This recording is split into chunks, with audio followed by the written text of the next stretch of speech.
तुम्ही आज प्रदेशाध्यक्षपदाची निवड झाल्यानंतर साताऱ्यात आलाय, काय एक जल्लोषी स्वागत सातारा शहरात पाहायला मिळत आहे? सातारा जिल्हा हा चव्हाण साहेबांच्या किसनवीरांच्या विचाराचा जिल्हा. आजपर्यंत सातारा जिल्ह्याने तेवढंच प्रेम चव्हाण साहेबांनंतर शरद पवार साहेबांवर केलेला आहे. काही अपवाद वगळता हा जिल्हा कधी तुटला नव्हता, परंतु पक्ष फोडून हा जिल्हा तोडण्याचा प्रयत्न केला, पण आमच्यासारखे निष्ठावंत कायम राहिले.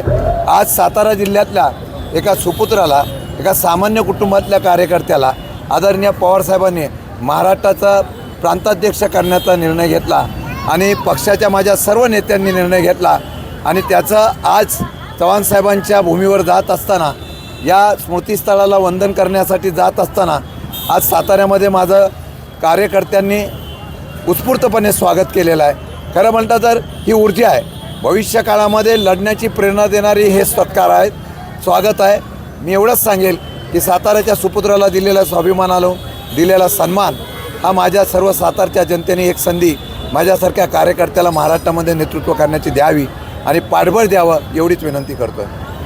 साहेब, राष्ट्रवादीचं विलगीकरण करण्याचं अजित पवार गटाचे नेते त्यांनी सांगितले प्रदेशाध्यक्षांनी की जर आम्ही विलगीकरण करायचं असेल तर आम्ही थेट भाजपला विचारू आणि त्यानंतरच विलगीकरणाचा प्रश्न आम्ही. असा कुठलाही प्रस्ताव सध्या नाही. कोण चर्चा का करतं मला माहीत नाही. कदाचित मी प्रांताध्यक्ष झालो आहे, आज माझ्यावर जबाबदारी आहे.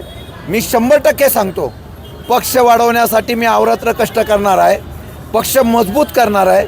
आणि म्हणून कोणी भाजपला कोणाला विचारायचं आहे, कोणाला काय करायचं आहे, कोणी काय करायचं हा त्यांचा प्रश्न आहे. त्यामुळे त्यांनी काय स्टेटमेंट दिलं याला मला महत्त्व नाही. मी माझ्या पक्षाची भूमिका घेऊन चालणार आहे. सत्या महाराष्ट्रामध्ये पक्ष मजबूत करायचा एवढं काम करण्याचं मी काम करणार आहे. वडेट्टीवारांचं हनी ट्रॅप प्रकरणाची माहिती सत्ताधाऱ्यांना पण आहे आणि विरोधकांना पण आहे. नेमकं काय ह्याच्यामुळं सत्ता पालट झाली होती मागील वेळेत असं बोललं जाते? कोणाचं? वडेट्टीवार काय म्हणाले? हनी ट्रॅप जो झाला तो सत्ताधीश आणि त्याचबरोबर आत्ताचे जे आहेत विरोधक, मला याच्याबद्दलची खरोखर काही माहिती नाही. पण जर अशा प्रकारचं काही सापडलं असेल सरकारच्या सरकारला किंवा यंत्रणेला आणि त्याचा उपयोग करून जर अशा प्रकारे दबावाचं राजकारण करून जर करत असेल तर चुकीचं आहे. पूर्वीच्या सत्तेमध्ये असा बदल झाला का याचा खुलासा आता शासनाने करायला पाहिजे, गृह खात्याने करायला पाहिजे.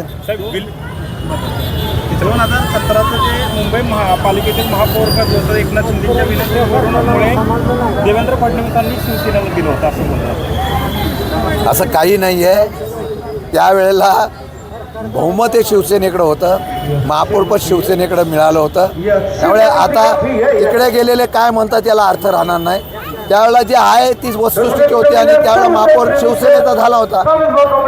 साहेब, विलगीकरण जर करायचं झालं तर राष्ट्रवादी शरद पवार गट तयार आहे का? नाही, आता हा चर्चेचा विषय नाही. मला काम तर करायला सुरुवात करून द्या.